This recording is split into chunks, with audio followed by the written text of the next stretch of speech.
Renacast.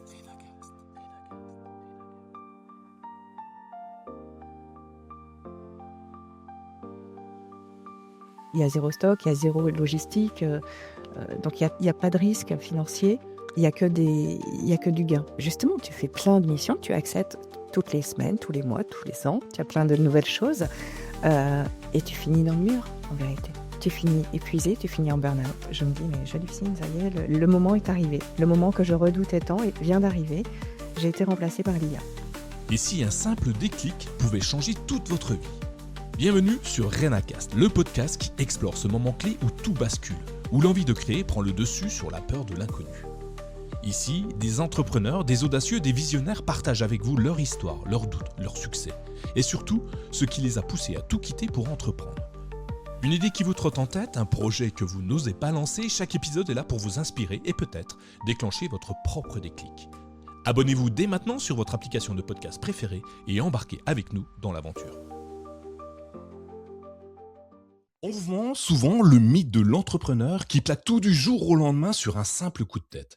Mais que se passe-t-il quand le déclic est en réalité une stratégie mûrie pendant près de 10 ans? Mon invitée d'aujourd'hui a même une double vie professionnelle fascinante. Le jour, elle prêtait sa plume et sa rigueur aux institutions publiques et aux grandes instances publiques, écoutant et synthétisant la parole des autres. Le soir, dans l'ombre, elle bâtissait patiemment son expertise sur un marché en pleine explosion, l'auto-édition et le ghostwriting. Elle est passée de l'ombre des institutions à la lumière de l'édition. Et aujourd'hui, elle aide les entrepreneurs à transformer leur vécu en un livre qui booste leur business. Bienvenue dans la tête et surtout sous la plume d'Isabelle Rochard. Bonjour Isabelle et bienvenue dans ton épisode de Renacast. Merci, bonjour Nicolas. Merci de m'avoir invitée. Eh bien écoute, c'est avec un grand plaisir que je suis avec toi aujourd'hui. J'ai fait plein de recherches et je le dis pour tous mes invités à chaque fois, hein, je recherche beaucoup de choses autour de vous. Toi, tu as un parcours assez fascinant.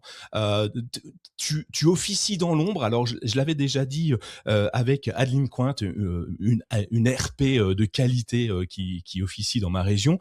Tu officies dans l'ombre, tu as officié très longtemps dans l'ombre et tu vas continuer finalement pour aider les autres à être dans la lumière. Et aujourd'hui, quand j'ai regardé, enfin aujourd'hui, ça fait une semaine que je travaille sur ton épisode, et quand j'ai regardé tout ton parcours, je me suis dit que l'évidence, elle était là, tu devais aller plus loin, c'était écrit dès le départ, que un jour ou l'autre, tu serais plus grande, tu porterais des projets plus gros encore. Alors moi, j'ai fait plein de recherches, comme je te l'ai dit. Du coup, je Tu as pense trouvé des cadavres? beaucoup, non, peut-être pas beaucoup, on verra. Mais non, t'inquiète pas. Même si je les ai trouvés, je ne le dirai pas. Mais il y a pas mal de choses fascinantes, hein. Moi, maintenant, je te connais un petit peu plus. Forcément, j'ai travaillé, on a échangé auparavant ensemble. Mais avant de nous plonger dans ton parcours fascinant, comme je le disais, est-ce que je peux te laisser te présenter à nos auditeurs? Oui. Donc je suis Isabelle Rochard, j'ai 51 ans, je suis, l'heureuse maman de deux filles, de 22 et 29 ans et déjà ça me drive. C'est vraiment grâce à elles que je suis là, grâce à elles que j'avance tous les jours et que je me bats. Donc c'est pas anodin et justement dans tout mon parcours entrepreneurial, tu tu tu comprendras tout à l'heure que c'est complètement logique que je commence par parler de mes enfants. Hem, voilà, j'ai toujours aimé lire, toujours aimé écrire, je crois depuis toujours. Sauf que, tu sais, j'ai été, issue d'une famille qui considère que écrire, en fait, on sait écrire depuis qu'on est à la maternelle. C'est pas forcément, valorisé l'écriture. On l'écriture, c'est pour travailler, mais pas en faire un métier. Donc c'est sur le tard que finalement j'ai renoué avec l'écriture professionnelle et non pas au début de ma carrière comme, au début j'ai commencé comme dans la com, donc tu vois, j'ai fait marketing, relations presse, hem, donc j'étais sur un autre créneau et il a fallu que je réalise en vérité que je suis faite pour l'écriture. Ouais, un long parcours finalement. Alors déjà moi tu vois je note au fur et à mesure que tu parles. Alors je vais le montrer parce que personne me croit, parce que j'écris mal, mais j'arrive à me relire et déjà là, j'ai déjà plein de questions à te poser avant même de commencer, tu vois?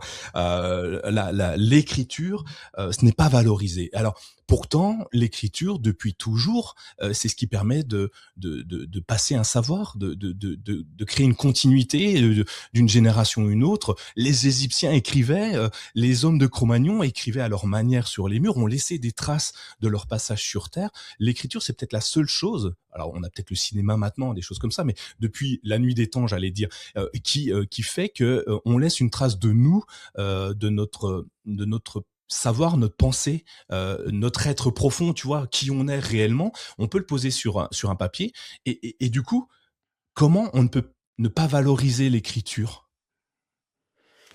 En vérité,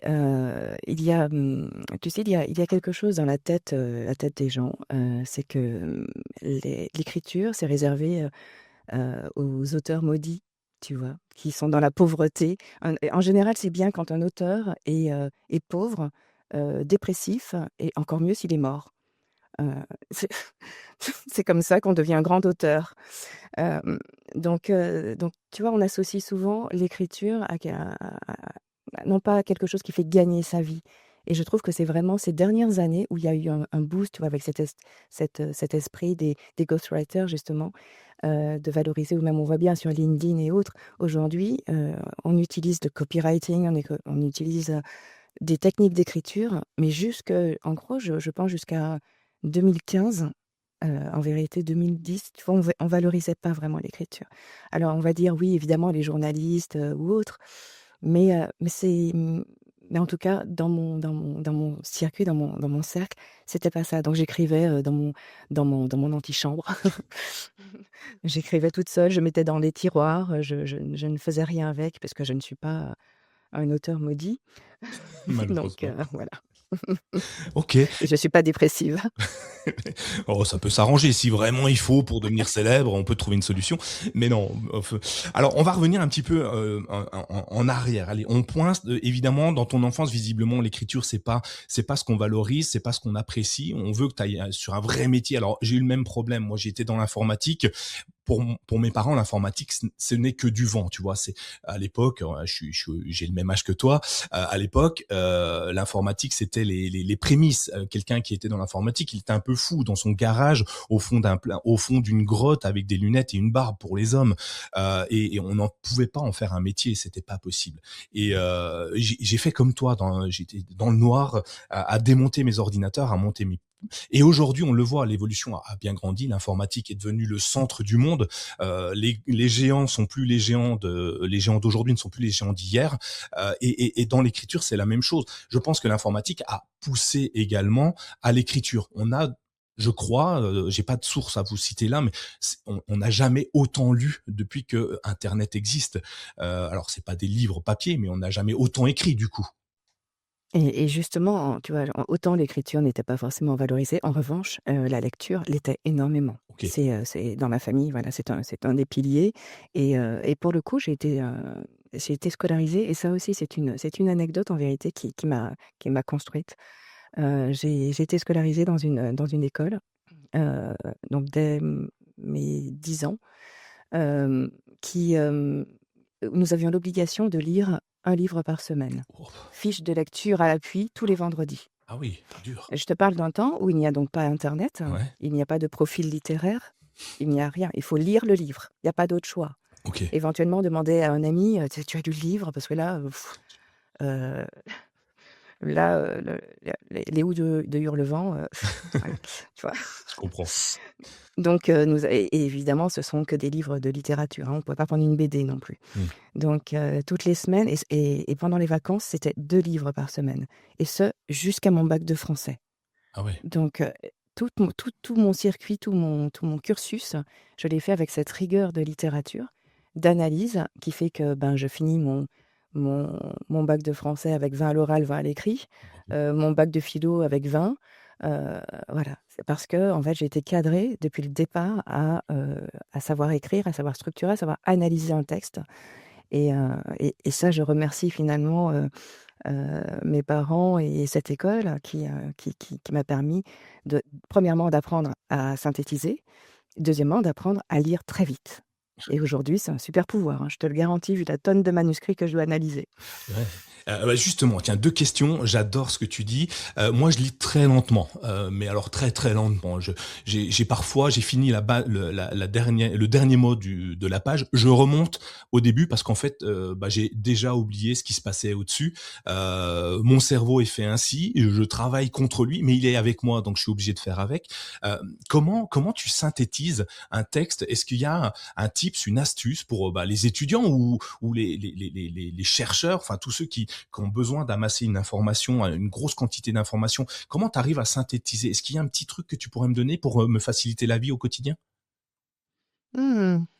Hem, Comment faire? Je pense que tout de suite, il faut identifier les idées, maîtresses.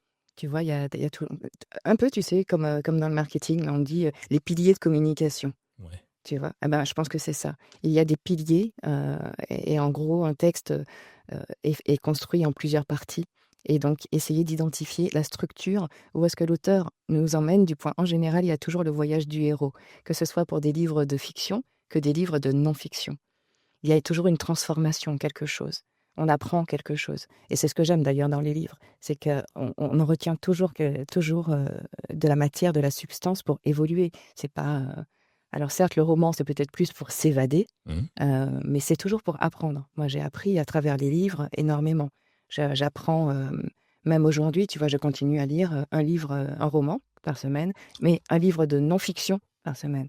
Donc pour essayer de voir le côté structure des non-fictions parce que c'est mon métier, mais j'ai besoin aussi de m'évader, de rêver, de travailler sur moi, sur des sujets et ça, en fait, le livre et c'est vraiment une pensée ancrée en moi qui dit que le livre peut transformer ta vie. Vraiment, j'en suis convaincue, transforme et là, aujourd'hui, avec cette posture de professionnelle du livre, aujourd'hui, je vais même plus loin. Non seulement il transforme la vie du lecteur, mais il doit changer la vie de l'auteur. Oui. Et Voilà. en s'introspectant, en allant chercher au plus profond, ses idées, en analysant ce qu'on pense et bah, tu vois, allez, je ramène ça à moi, j'aime bien faire ça en ce moment dans Rénacast. Ce que j'explique, j'ai fait un article dessus. Alors je suis pas auteur, je suis pas rédacteur, je suis pas mais j'écris beaucoup malgré mes difficultés, et j'ai fait un article enfin, c'est pas un article, c'est le bilan de la saison 3 de Rénacast où j'explique que, heu, les différents épisodes que j'ai produits, que j'ai produits, qu'on a enregistrés avec les invités, ont changé une personne. Et cette personne, c'est moi, en fait. À force d'écouter le parcours des autres, l'évolution, le travail, les erreurs, les difficultés et comment ils ont tout surmonté ça, plus ou moins brillamment. Certains me disent qu'aujourd'hui c'est encore difficile, mais ils sont quand même contents du chemin. Et en les écoutant à travers leur histoire, finalement, bah, moi, le lecteur, l'auditeur finalement, j'ai été le premier à évoluer. Alors, facile pour moi, j'ai posé les questions directement à l'auteur, c'est plus simple. Mais et c'est la même chose pour un livre. Quand j'ouvre un livre, alors moi je lis pas de romans, j'ai du mal à lire les romans. Je suis un grand rêveur si tu veux, mais je lis beaucoup de livres sur développement personnel, des choses comme ça. Donc ça me change également. Je prends des brides à droite, à gauche pour essayer de m'améliorer, tu vois, de faire une version plus forte de moi, affronter des démons qui traînent, des choses comme ça. Et je trouve ça génial, effectivement. L'auteur, quand il l'a écrit, il a dû forcément énormément travailler dessus, accompagner, et tu nous le diras tout à l'heure sûrement. Et puis, ben, pour être impactant, il faut aussi trouver les bons mots, il faut aussi trouver la bonne intonation, même si dans un livre, certains vont me dire, bah non, il n'y a pas d'intonation. Et pourtant, en français, il y en a beaucoup. Et il y a beaucoup de symboles qui nous mettent en avant. Et j'en ai découvert des nouveaux d'ailleurs. Bref, et je trouve ça vraiment génial. Donc c'est important pour moi. Donc moi j'adore. Je vais chercher maintenant les piliers, le voyage du héros, même à travers mes bouquins Exactement, de comment. mais de littérature, Ouais, hein. Mmh. mais je vais aller là-dedans. Alors du coup, petite, tu aimes écrire. On te dit que tu ne peux pas en faire un métier. Tu fais des études parce qu'on te pousse, de gré ou de force. Enfin, peut-être que tu as, au début, peut-être pas apprécié forcément, mais finalement, tu t'en sors Non, grandi. je Tu as j'ai choisi? choisi quand OK. même, malgré tout, parce qu'en disant: «Bon, ben, voilà, qu'est-ce qui me ressemble aussi?» donc Donc voilà, donc j'ai fait beaucoup de choses. Effectivement. Mais finalement, quand j'arrive dans la vie professionnelle, en tout cas, j'arrive en communication directement, Ouais. dans une agence de communication, où je suis maquettiste, graphiste. Donc je fais des brochures institutionnelles, des flyers, des 4 mètres par 3, des tu sais, les journaux des mairies, hein, tu vois?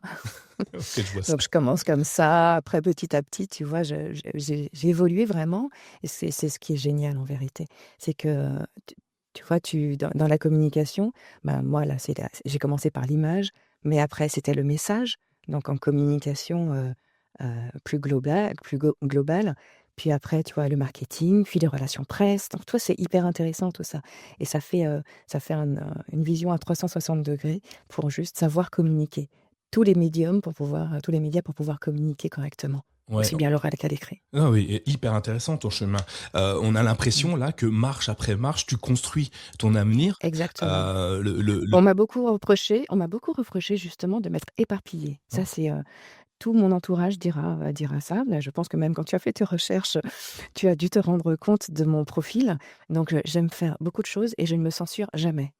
ouais, Donc je fais les choses parce que j'aime les faire et ça m'apprend toujours quelque chose et quand j'étais en poste, d'ailleurs dans une entreprise, lors du bilan annuel, tu vois, mon supérieur me dit, «J'ai l'impression que tu es un poisson dans son bocal. Tu tournes en rond, tu tournes en rond» et ce jour-là, je lui réponds, «Et je crois que je vais sauter.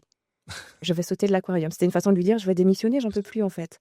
Ça fait 3 ans que je fais la même chose, et la chance que j'ai eue, c'est que justement, il a compris mon fonctionnement et que chaque année, il me donnait de nouvelles missions qui n'avaient strictement rien à voir avec ce que je faisais et qui m'enrichissaient et qui me permettaient de tenir en vérité. Donc et c'est comme ça que j'ai appris à plein de choses sur les sujets très différents. ouais, une belle. Alors, on voit que tu lis des livres et que tu écris une image intéressante. Le poisson dans le bocal, je vais sauter pour dire démissionner. Une superbe. Bon, en tout cas, moi, ça me parle. Hein, je l'ai vu. Hein, je t'ai vu tourner dans le bocal et je t'ai vu en sortir. Et ce que j'entends là aussi, c'est que finalement, tu tu sais t'entourer, tu vois, ton responsable du moment a compris ça, et toi, tu vas avec cette personne-là, tu te laisses aller avec cette personne-là en allant chercher des missions différentes, supplémentaires. Ça, c'est pas toujours simple. On a beaucoup de responsables, des petits chefs, qui te disent non, ton job, tu fais ça et tu fais rien d'autre, et qui tuent à petit feu la personnalité, la personne.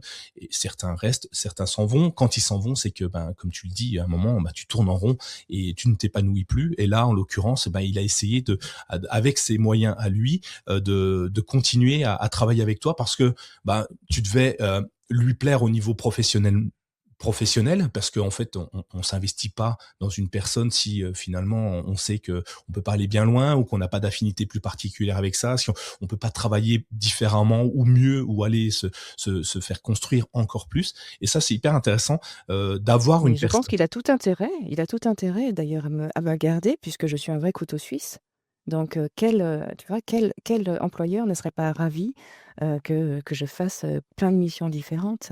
Maintenant le risque, Nicolas, c'est que, et ça je l'ai vécu, c'est que justement tu fais plein de missions, tu acceptes toutes les semaines, tous les mois, tous les ans, tu as plein de nouvelles choses, et tu finis dans le mur, en vérité. Tu finis épuisé, tu finis en burn-out et tu craques parce que c'est trop.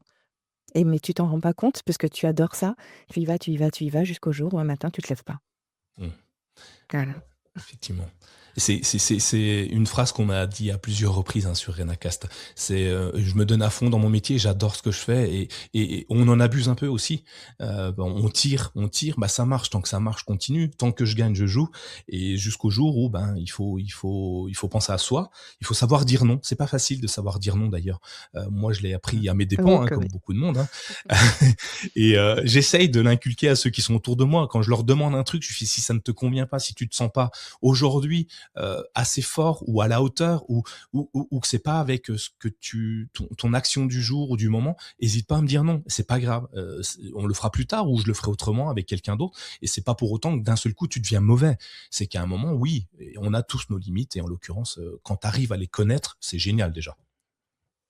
Tu vois? Et je sais bon, justement, parmi les livres, il y avait un livre je crois que c'était Shonda Rhimes qui avait, tu vois, la productrice de Scandale, enfin, tu vois, de Grey's Anatomy, tout ça, Ouais. qui a écrit qui a écrit un livre sur, le l'année du oui. OK. Pendant 1 an, elle a décidé qu'elle allait dire oui à toutes les opportunités qui s'offraient à elle. Ah oui. Quand j'ai découvert ça, donc et effectivement, comment ça ensuite ça a transformé sa vie, évidemment, parce qu'elle a accepté plein de choses, et ça et quand j'ai terminé le livre, figure-toi que le manuscrit est là d'ailleurs, si ça intéresse quelqu'un. Hem, et moi j'ai décidé de faire l'année du non et j'ai écrit en fait 6 mois pendant 1 an, la people pleaser, 6 mois pendant 1 an, je disais non à tout et je me respectais moi. Et enfin, je disais non à un truc qui m'emmerde, hein, clairement, heu, non à une proposition de travail, non à un client, non parce que c'est pas en accord avec moi et ça, voilà, il faut vraiment apprendre à dire non, je crois que c'est vital pour un entrepreneur. Ouais, oui, oui, et pas que, hein, pour beaucoup de gens, il faut Ouais. savoir se respecter, suivre son corps, parce que des fois, c'est lui qui lâche le premier. C'est le, tu sais, c'est le 1er symptôme, c'est lui qui te dit: «Là, tu allé trop loin, en fait. Ton cerveau n'a pas réagi, mais moi, ton corps, je te dis qu'il faut t'arrêter» et on en vient au burn-out pour certains, des maladies pour d'autres. Donc voilà, et c'est super important de je le prends, je le redonne, je le dis peut-être à chaque épisode, mais savoir dire non, c'est super important. Bravo d'y être arrivé, toi, en tout cas, d'avoir sauté du bocal, comme tu le dis joliment. Tu nous dis, donc, tu as travaillé dans l'image, donc tu sais mettre en page un livre, tu sais mettre en page une revue, tu sais faire un 4 mètres par 3 mètres pour mettre sur les Mmh. différents panneaux d'affichage dans les rues, tu sais Oui. travailler. Bah, oui, j'ai travaillé chez Nuxe Cosmétiques, donc tu vois, j'étais responsable du pôle graphique chez Nuxe, donc j'étais responsable de toutes les maquettistes, sur place et les graphistes. Donc dans le packaging, dans l'export, parce que Nuxe, c'est 60 pays à l'export. Donc préparer les communications, les campagnes de com, à l'export, enfin vraiment j'ai eu des opportunités incroyables. À chaque fois je suis tombée sur des structures en vérité qui m'ont toujours fait grandir et qui m'ont permis d'évoluer et d'apprendre beaucoup et pas juste effectivement me contenter me tu vois, me cantonner à une seule tâche. À chaque fois ils ont vu le potentiel, ils ont vu que et puis surtout clairement, j'ai faim, j'ai soif. Tu vois? Moi, je veux aller plus loin. Moi, je suis un rouleau compresseur mais c'est vrai que j'ai eu beaucoup de chance, en vérité, dans mon parcours et ils ont respecté ça. Alors, encore une fois, j'ai écrit un article, la chance n'existe pas, elle se provoque. Tu as provoqué cette chance en allant postuler chez eux ou en acceptant une opportunité qu'ils t'ont proposée, je sais pas, mais à un moment donné, on ne va pas où on ne veut pas aller, hein, en soi.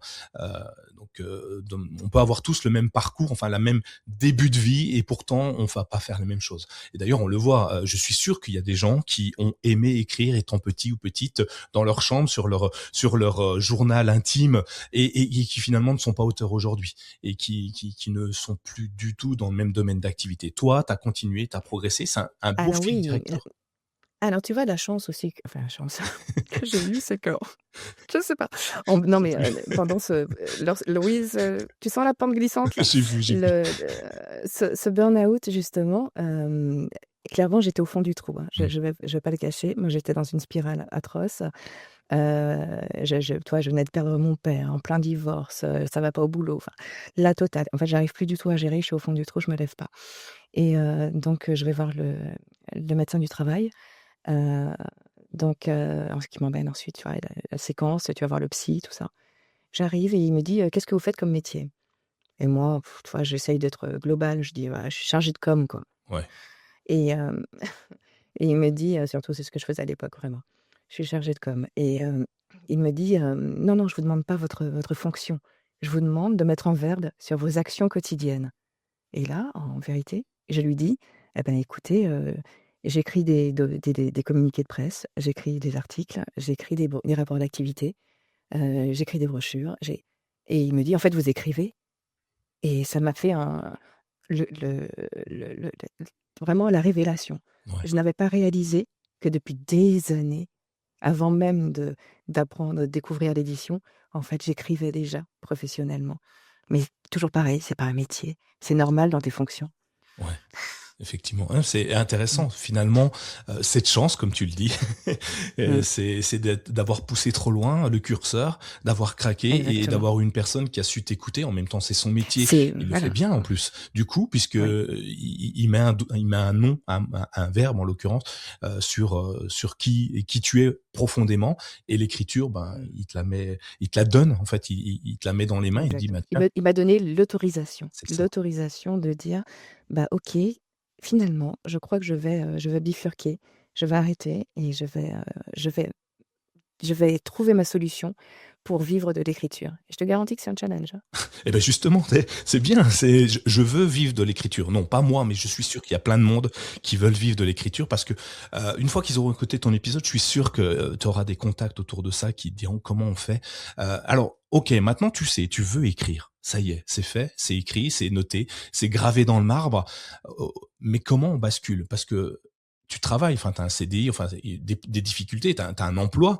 Euh, on peut pas se dire du jour au lendemain, tiens, je suis auteur, je démissionne de tout, je me mets au vert à la campagne, je regarde la montagne, je bois mon petit thé et je commence à écrire. On n'est pas tous comme ça. Comment toi, t'as passé le pas, t'as franchi le cap?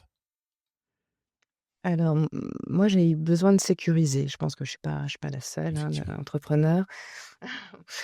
Tu peux pas te lancer, enfin, du moins, j'y crois pas trop, du jour au lendemain comme ça, dans une nouvelle activité en plus, sans connaître, enfin, moi, je ne le fais pas sans connaître ma rentabilité, et la possibilité d'en vivre.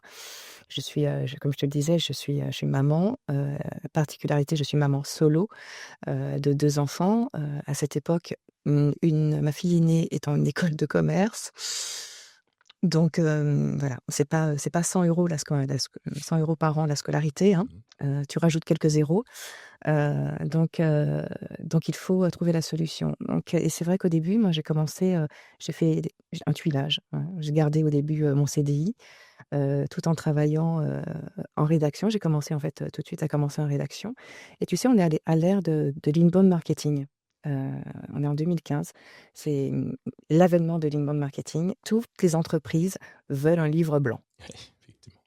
et là parce qu'au départ, tu vois, le j'ai fait une petite formation, tu vois, à côté en marketing pour me remettre à niveau un peu parce que, j'avais des connaissances, de vieille, on va dire et il y avait plein de techniques plein de techniques qui arrivaient sur le marché, tunnel de vente, machin, toi, moi, je connaissais pas ça. Moi, j'étais vraiment, à la Seguela, quoi, tu vois? Mmh. À l'ancienne. Donc il fallait se remettre un peu à niveau et là, j'ai réalisé que tu pouvais, devenir rédactrice web. OK. Ça n'existait pas, vraiment encore, tu vois? Et sauf que moi, on m'a dit, «Ouais, pour écrire des articles». Je dis: «Mais attends, c'est chiant, quoi. Je vais écrire des articles de 500 mots, sur, un guide d'achat sur Nespresso, enfin, chaud, quoi. Ça me ressemble pas». Et en vérité, très rapidement, donc moi, j'ai bifurqué en me disant: «Non, moi, ce qui m'intéresse, c'est les formats longs». Donc en vérité, j'étais au bon endroit, au bon moment. C'était la bonne période pour rentrer, dans les entreprises et créer ces formats. Donc j'ai écrit des livres blancs sur tout.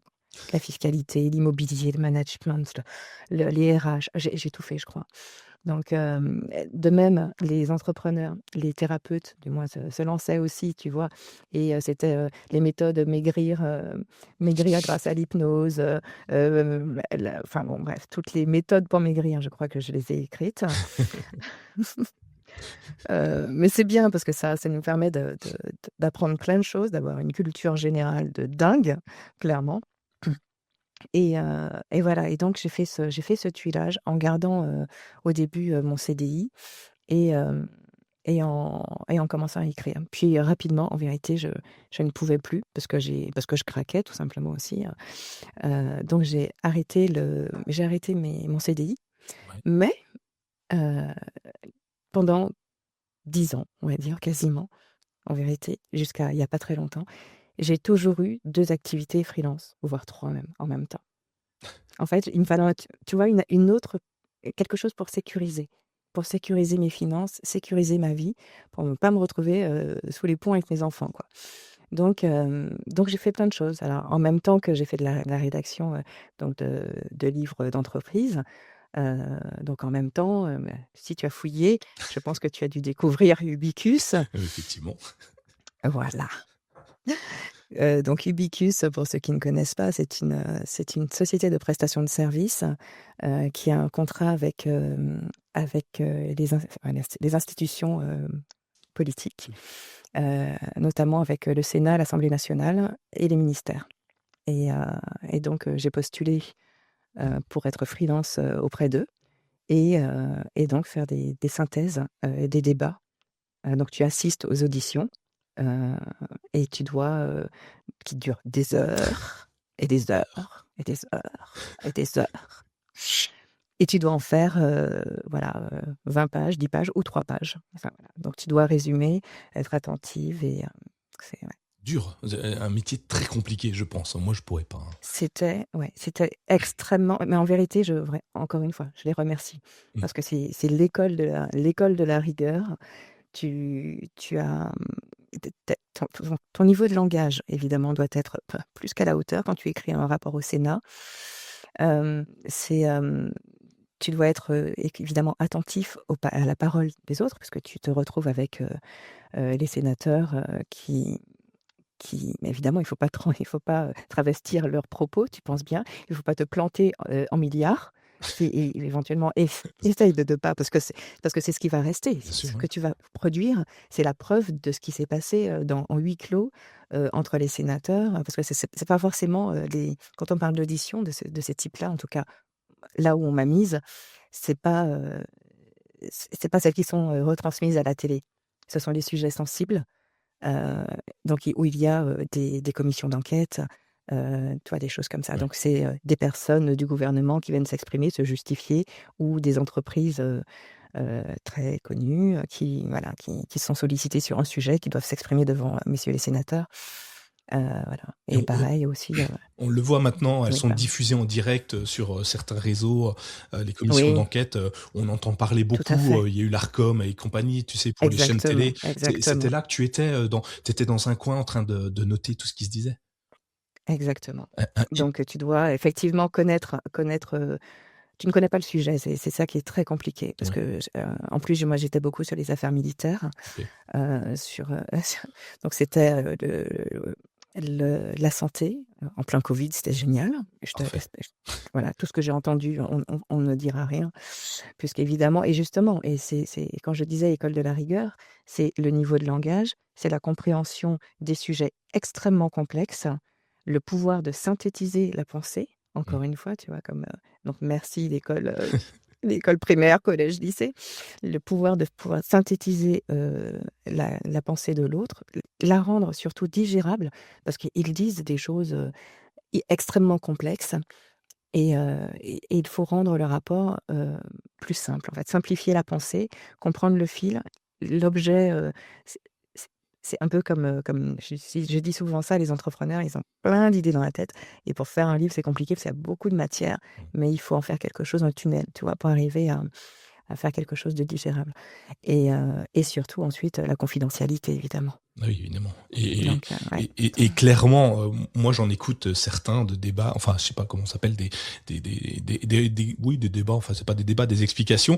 Et des fois, ils me perdent dans des explications à rallonge, où là où moi j'aurais répondu oui ou non, eux, ils ont mis 20 minutes à expliquer autre chose, enfin, qui me semble même pas être la réponse à la question.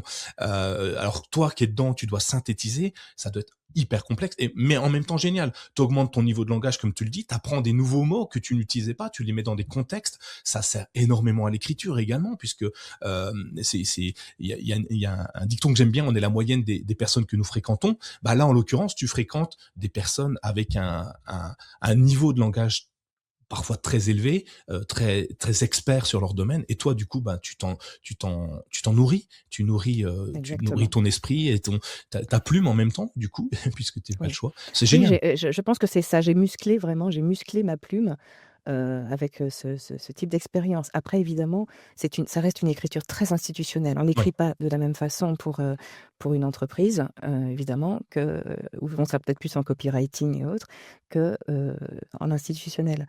Donc, tout ça, c'est bien parce que ça permet aussi de s'adapter à plein de milieux différents et moi j'adore. Voilà, ça m'évite de tourner dans mon bocal. C'est ça. Et t'aiguises tes styles au Ouais, fur et à mesure, tu te crées mmh.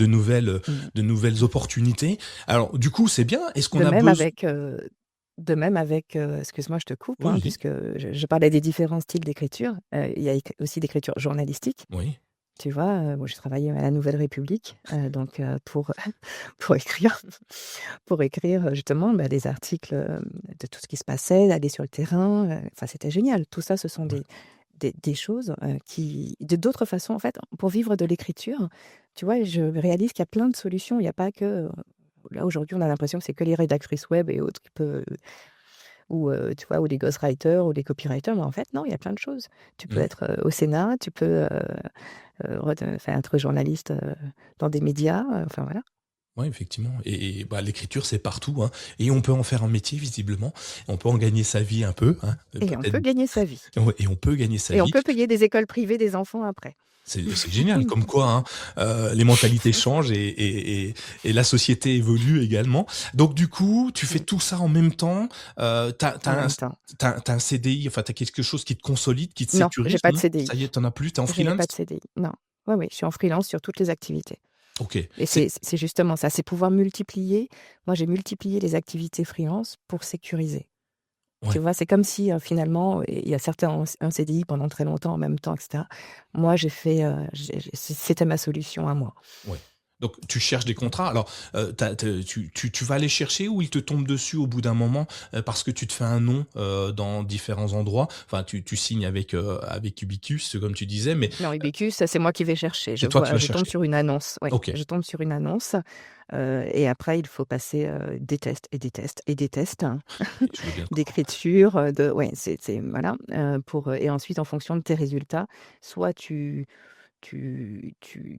ils trouvent que ta plume correspond plus, pour faire des CSE, dans des entreprises, Mmh. du CAC 40, hein, c'est pas non plus n'importe, Quand mais même. bon, tu fais plus, du CA et du CSE ou alors, tu es OK et tu passes, en institution. OK. Donc Et donc grâce à voilà. ç Ensuite, pareil, Nouvelle République, j'ai été chercher, le contrat, ouais, par contre les travaux, d'écriture pour les auteurs, les entrepreneurs, ou pour les entreprises, effectivement, soit je vais aller chercher, soit ils me tombent dessus simplement parce que, oui, on se fait un nom au fur et à mesure. c'est ouais, c'est Des ça et recommandations. c'est ça que je vois. Enfin, moi, j'imagine ça, l'avantage de même si c'est, une entreprise qui vient te demander ou un contrat que tu as signé, derrière, tu rencontres des personnalités de tous bords, de tout alors que ce soit politique, professionnel, personnel, bref et là, ça te donne un pouvoir exceptionnel d'agrandir ton carnet d'adresses. Et est-ce que tous ces contrats, parce que j'imagine déjà, tu dis c'est sécurisant. Moi, ne pas avoir un salaire qui tombe tous les mois au même moment, à peu près le même, c'est pas sécurisant. Me dire que je dois aller chercher mon prochain salaire moi-même, c'est comme si je devais aller à la mine chercher de l'or, quoi. C'est une chance sur 10 000 de trouver de l'or.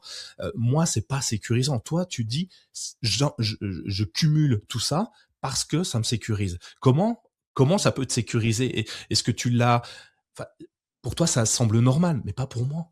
Oui.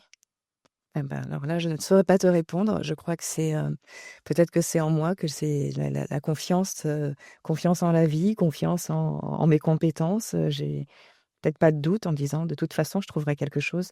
De toute façon, les opportunités, viennent. De toute façon, je les provoque». Mais non, je pourrais pas te dire ça. Ouais, ouais, c'est, intéressant. Je vais Je pense que réfléchir c'est à la ça. force d'oser. Tu sais, la Ouais. force d'oser. Il y a un truc où j'ai jamais eu peur, tu vois? J'ai jamais eu peur d'aller dans des situations, d'aller dans des entreprises, d'aller chercher, le contrat et puis d'aller, de créer, ouais, tu vois? Même, je réfléchis parce que j'ai quand même fait beaucoup de choses, comme je te le disais et par exemple, à un moment, tu vois, j'ai eu un magazine mensuel que j'ai lancé. OK. Tout le monde me dit: «Mais» pendant 3 ans. Quand même. Oui, comment est-ce que mais comment tu oses lancer un magazine, quoi? Non, enfin, mais j'ai jamais eu peur, je me suis lancée dans l'aventure et tout de suite, en plus, j'ai eu, les contrats parce qu'il fallait des annonceurs, donc il faut aller chercher les annonceurs, il faut tout faire, tu vois? Quand tu lances un média comme ça. Donc finalement, à chaque fois, je me réalise que j'y vais. J'ai fait des coffrets de beauty box, Ok. tu vois? Sans doute ouais, c'est justement après Nux. Donc des beauty box avec des produits, tu vois, qui étaient dans un coffret, qui étaient offerts, envoyés tous les mois et cetera et j'organisais des apéros beauté une fois par mois. Enfin, à chaque fois, si tu veux, les gens me disent: «Mais comment tu y vas toujours avec, soit de l'inconscience ou de la naïveté?» Je sais pas, mais j'y vais toujours Ouais. et voilà. T'es presque trop active. Est-ce que tu te reposes de temps en temps? Alors ça, dans une autre vie peut-être? Ok, dur. Effectivement. Enfin, là, Oui, je dors très peu en vérité et donc j'occupe mes jours et mes nuits et puis j'ai une grande créativité, donc j'ai besoin d'avoir, tout le temps de nouveaux projets qui me font vibrer, des nouvelles choses, donc et l'écriture en vérité, c'était génial puisque chaque fois c'est un nouveau projet, hmm, chaque fois c'est un nouveau client, une nouvelle thématique, je vais apprendre quelque chose, waouh, le leadership ou le RH ou donc chaque fois je monte en compétences et c'est absolument fantastique. Moi j'adore l'écriture pour ça. Parce que, ça me permet de changer de mon côté un peu multipotentiel est complètement rassasié là. oui, bah oui, c'est ce que j'allais te dire. Est-ce que tu souffres pas d'un syndrome de complet là? Et alors, je vais confirmer une chose. Tu dis que tu dors peu. Alors, je vais raconter un petit peu les back office, les bacs de l'épisode. Je t'ai envoyé un conducteur il y a alors, très tard, hein, évidemment, avant-hier ou hier, je sais plus. Et toi, tu as laissé des petites notes dessus. Il était quoi? Il était 1 heure et demie, 2 heures, je sais plus quelle heure du matin, Mmh. en sachant qu'on enregistre 6 heures plus tard, 7 heures plus tard. Oui. Et entre-temps, il faut dormir, il faut se reposer, il faut manger, il faut vivre un peu. Et effectivement, Mmh. dans la nuit, tu t'es Ouais. amusé à aller regarder ce que j'avais Alors rédigé. alors ce qui est très, je sais pas si c'est rigolo ou pas, mais le quand je me en fait, pendant la nuit, comme je ne dors pas beaucoup, donc souvent, évidemment, je fais des recherches, voilà, je suis sur internet, sur mon téléphone, machin et cetera et je m'envoie des notes par mail pour ne pas les oublier parce qu'une fois que je me serai endormie au petit matin, parce que c'est ce qui se passe, hein, évidemment, juste de 6 heures à 7 heures, éventuellement ou de 5 heures à 6 heures, tu vois? Je vais m'endormir pour 1 heure, donc ça coupe ta nuit et au réveil, ben, je me souviens plus, de tout ce que j'ai fait la nuit et j'ai une vie, hein, j'ai une deuxième vie moi la nuit. Tu vois? Il se passe plein de choses. Je cherche, je sais pas moi, justement un nouvel auteur, enfin, je fais plein de choses. Donc en vérité, je m'envoie plein de notes et quand je prends mon café le matin, je check ce que j'ai fait la nuit. Donc je regarde, j'ai des notes vocales, des notes, des mails, j'ai tout et c'est à chaque fois les heures, comme tu le dis, 1 heure et demie du matin, 3h22, 4h45. Voilà. C'est alors c'est bien parce que comme ça t'oublies pas. D'ailleurs, Mmh. il y a pas mal de médecins, tu sais, quand t'arrives pas à trouver le sommeil le soir, alors toi le matin visiblement, mais quand t'arrives pas à trouver le sommeil parce que t'as une idée en tête, tu te poses une question, ah mais demain faut que je fasse ça, et puis Mmh. tu veux ne pas l'oublier, donc tu ressasses, tu ressasses, tu ressasses, et beaucoup de médecins te Mmh. disent, bah t'as juste à l'écrire en fait, et tu verras ton esprit va Mmh. va se reposer parce qu'en fait c'est bon, c'est écrit et il sait que tu ne l'oublieras pas demain matin. C'est ce que tu fais. Bon, tu le fais beaucoup trop, mais Beaucoup. Mmh. mais moi je trouve l'idée intéressante. Et tu fais des mails, parce que je vais te reprendre le truc là, sauf que je vais pas me lever à 3 heures du matin pour ça, mais tu fais quoi? C'est des mails, des vocaux, tu réunis sur un seul Oui. outil ou tu utilises plein d'outils différents? Bah, je sais pas pourquoi je fonctionne comme ça, je m'envoie des mails à moi-même. OK, non, c'est bien. Donc j'ai beaucoup de mails d'Isabelle Rochard, mais beaucoup, hein. Elle est bien. Elle spam celle-là. Oui. Ouais, Et parfois ce sont des vocaux, mais là c'est dramatique parce que tu vois, c'est une voix d'outre-tombe. Heu, j'imagine. toi tu vois, j'ai une idée, ou même d'un roman, tu vois? En disant: «Ah oui tiens, je pourrais penser à ça». Donc voilà, je me note, je me fais plein de notes partout. Ouais, j'ai l'image encore une fois du romancier avec son impair très long, en noir et blanc, tu vois l'image un peu sombre, le soir avec son dictaphone en train de dicter ses notes, et en marchant dans la rue, sous la pluie. C'est C'est ça. l'image qui me vient quand tu me parles de ça. Moi, je m'envoyais des messages vocaux, je m'appelais moi-même, tu sais? Je me téléphone et quand Ah tu oui, c'est t'appelles pas toi-même, mal tu ça tombes aussi. sur ton répondeur forcément, puisque tu es Oui. occupé, et je me laissais des messages Mmh. vocaux que je réécoutais de temps en temps. Et puis la technologie est arrivée et Mmh. maintenant j'utilise une application de Ah dictaphone. je me f je me fais des WhatsApp. Ouais, et ben Je voilà. m'envoie des WhatsApp. Ça marche aussi. Non, mais pour tout et n'importe quoi, je trouve que c'est une bonne idée. Alors, moi, je te dirais peut-être pondère un peu, mais je suis pas médecin, fais ce que tu veux. Mais voilà. Moi, j'aime Non, bien mais dormir. en fait, je n'ai pas de problème, je n'ai pas de problème d'endormissement, je Bon, m'endors tout de suite. OK, top. En revanche, je me réveille, à 1h et demie du matin, quoi. OK, Et oui. après c'est fini. Bon, Donc moi je l'ai vu en tout cas. Merci en tout cas d'avoir mmh. répondu. Je m'attendais même pas à des petits commentaires. Quand j'ai ouvert ce matin, moi tranquillement, après m'être levé, en même temps que je buvais mon Mmh café, je mh. fais ah tiens bah ça y est, elle l'a lu. Donc c'est bien. On continue un petit peu. Donc ça y est, tu as écrit, tu progresses au fur et à mesure. Tu écris des livres pour toi directement ou pas du tout? Alors, j'ai écrit, alors j'ai écrit, des livres pour moi que j'ai publiés sous d'autres noms parce que j'avais, tu vois, ça me gênait un petit peu, voilà. Et la Comment maigrir en 53 leçons ou des choses comme ça, c'est ça que tu disais tout à l'heure? c'est ça, exactement. Donc et d'ailleurs justement ce n'est pas anodin ce que tu viens de raconter. Heu, Arrivé un moment, j'ai décidé de sécuriser encore une fois mes revenus. T'as raison. Puisque j'avais moins de temps en vérité pour cumuler. Donc le Sénat, c'est bien, mais ça me demande du temps. En même temps, écrire, un livre, bah, ça demande du temps aussi et cetera. Donc j'arrivais plus trop à jongler parce que la demande était telle que je n'y arrivais plus. Et donc à un moment, j'ai tout arrêté. Enfin, j'ai tout arrêté. Ouais, soyons sérieux. J'ai décidé donc d'écrire, des livres en les publiant sur Amazon. Ouais. Pour, sécuriser mes revenus. Donc à savoir, que sachant que j'ai un passé de marketeuse, donc qu'est-ce que je fais? Ben, je prends, Google Trends, je regarde, les mots-clés les plus tapés, quelle est la tendance, qu'est-ce que les gens cherchent et une fois que j'ai identifié ça, j'écrivais un petit bouquin, 120 pages, un petit truc, vite fait écrit en une semaine, tu vois? Heu, qui correspond exactement au sujet, demandé. Donc fatalement, donc j'ai, 14 000 noms de plumes, hein.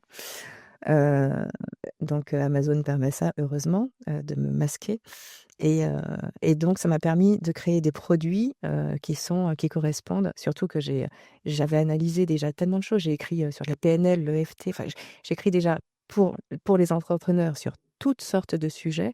Donc malgré tout, j'ai un background je suis pas experte évidemment, mais j'ai un background et donc il y a des sujets, je ne partais jamais sur des sujets d'expertise, mais des sujets qui peuvent aider les gens et donc je les ai, publiés, auto-édités et ce qui me permettait d'avoir, ben, un revenu, puisqu'évidemment ils se vendaient normal, ça correspond à une recherche Évidemment, c'est malin. fatalement et jusqu'à aujourd'hui, bah, figure-toi que c'est mon CDI.